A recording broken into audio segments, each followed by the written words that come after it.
Ayan, sinasabi ko, mag-iingat tayo sa mga pinapa-repair ang ball joint o kaya yung malagutok na pinapabayaan nyo pa.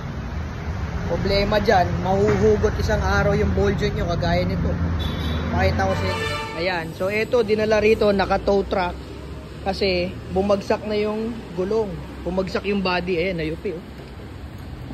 Pag ang ball joint nyo nahugot doon sa kanyang suksukan, babagsak ang kotse ninyo. So ayan, nilagyan ko lang muna ng alambre kasi humambalang dun sa kalsada. Nahulog. Pansamantala lang to, makapasok lang sa shop simula sa highway. Ito nangyari dyan. So nangyari na yan dati sa ni-rescue ko. Pinapress lang yung ball joint, hindi pinaltan. So pinapress para mawala yung lagotok. Kaya lang, lumuwa na yung ball joint dun. So anong nangyari? Ito nahugot. Nawala sa pwesto. Bumagsak yung gulong. O ayun. Ito ganun din.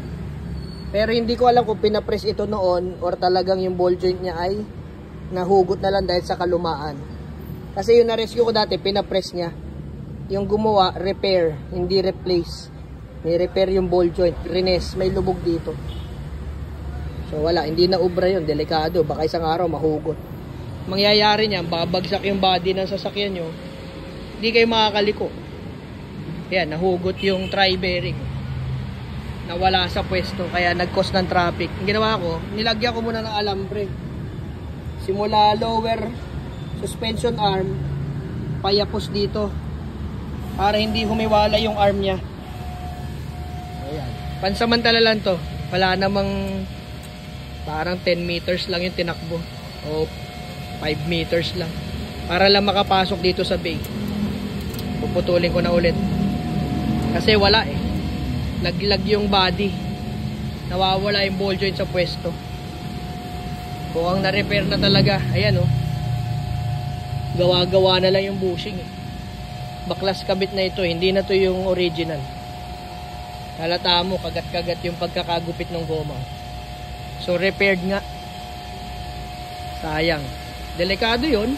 Pag umaandar ka, biglang bumagsak yung katawan ng kotse mo ng ganon. Kakabig yung kung saan. Nangyari kasi yun dati sa Isuzu Gemini ko eh.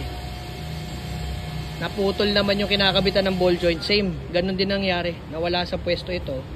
Bumagsak. Umabig ng ganun. Ayan, nayupi. Kita nyo. Umatras yung gulong eh. Yupi. Magkano lang ang ball joint na brand new kumpara sa repair ng body, pintura, at kung maa-aksidente.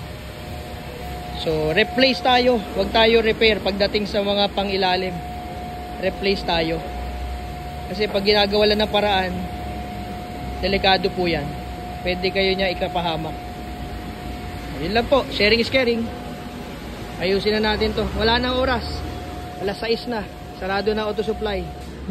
Traffic na rin. Wala na auto supply. Palta na natin to. Bukas na umaga. Kakalasin ko na lang to ngayon.